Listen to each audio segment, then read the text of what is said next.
Hi, my name is Lexi, and today I'm going to be using racist white women as a case study example for how I would handle cases in regards to discrimination for PR. Now, the people that I'm going to discuss, I would not take them on as clients because we do not have value alignment. So I'm going to be using them for examples of PR responses gone wrong. And I'll be discussing how I would advise somebody to respond if I truly believed that, they're just an ignorant person like us white people can be, and that they're really going to try and do better and that they're going to actually follow through on that. So first we're going to look at these PR responses gone wrong and address some of the problematic issues with that. And then we're going to discuss ways that they could have done a PR response correctly.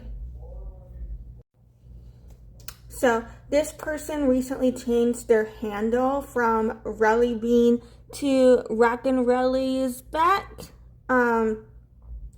So we'll see if they change their name again. They probably will by the time I publish this video, because they have gotten a lot of stitches and duets in regards to their content. Also a lot of screen captures and just videos posted about them.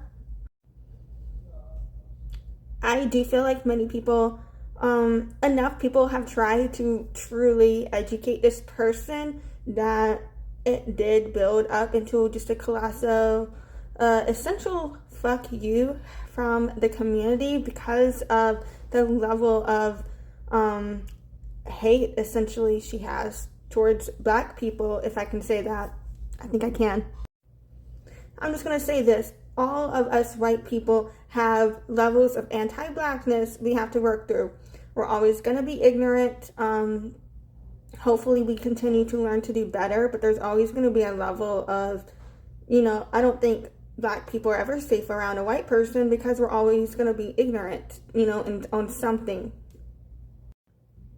So I think there is like an initial layer, particularly if it depends on how you grew up or your community, and you don't get exposed to something else. There is a layer of ignorance that I think is excusable.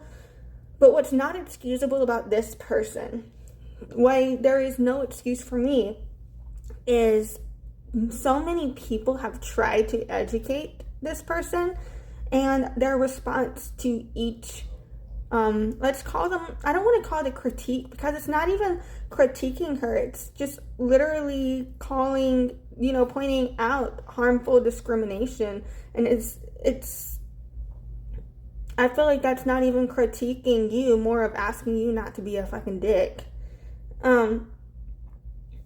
Versus like a critique could imply that you have an equal knowledge in a situation. And the reason I say that is a critique implies there is a discourse, that there is a conversation to be had about philosophy or, ideology here.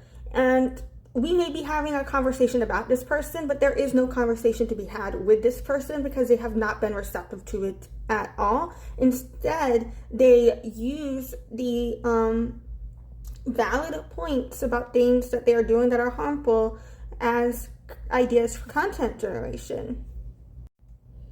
They've made several videos implying that white people are somehow better than black people.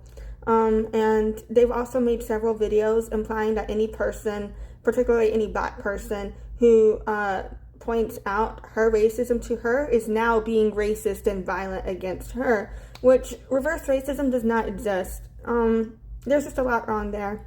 It's kind of like Colleen Ballinger. I'm waiting for her to bust out a ukulele. Speaking of ukuleles, I'm sure we all know who was coming next when I said that. If you guys want to play a colonizer edition of I Spy, you can head over to this person's profile. I believe their name is Shanin Blake. I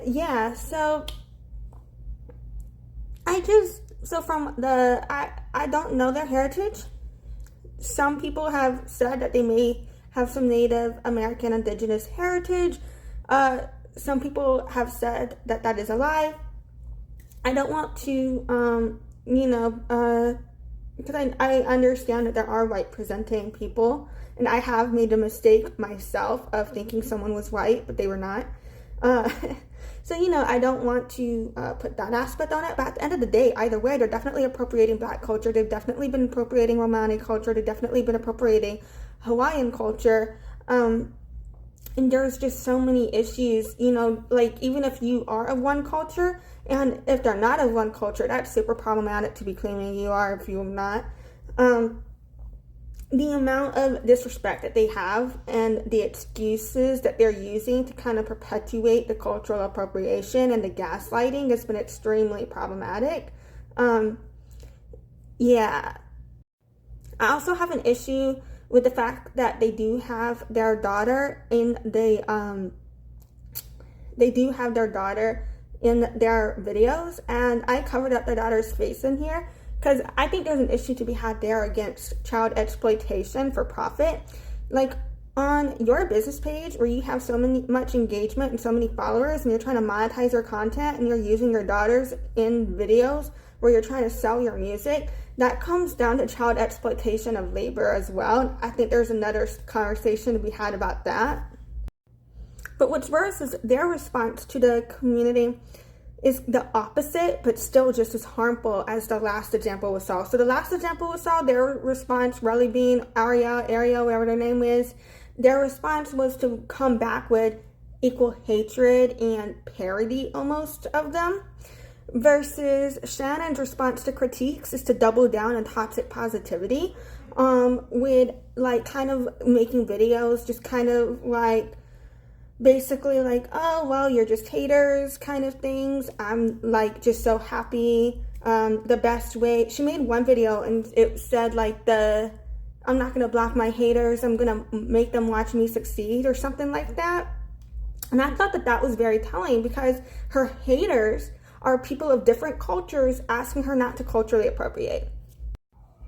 I don't know this person's heritage, but what I do know is that many Black people have made content regarding her hairstyle, which I don't even know if I want to call that botch braids because I feel like that's just insulting to botch braids. But, yeah, so many people have called her out, questioning her hairstyle, asking her not to use this hairstyle. And I feel like the response that she had is to essentially take the Black people don't own a hairstyle route. And that's not necessarily word for word what she said. It is my impression of her. Actually, what she said was, kiss my white fucking ass, bitch. So, I guess she is white because she said she was. These three examples are why I am inherently anti-capitalist, because these people would rather exploit for profit than not profit to not exploit. Or change their way to profit based on not exploiting others, as if there isn't more ethical things to do. So now I'm just going to close this out by discussing how I would have responded to this. And again, I would never take on a client like any of these people. But if I had a client that fucked up discrimination-wise, and I really believed that they were going to try and fix it, here's what I'd tell them to do. First, you need to always address the impact that the issue of what you did wrong was over your intention. So you always lead with, this is what I did wrong. I acknowledge it, you address it, you apologize for it. If you are a part of the community you wronged, then I believe your intent matters. I think that's where you can discuss what you intended for your own community, because that impacted you too. If you are not part of the community that you wronged, like these three people here, you do not need to explain your intent, because then you're essentially telling somebody how, what happened when it's what happened to them. They don't need you to explain what happened to them. They know the explanation already.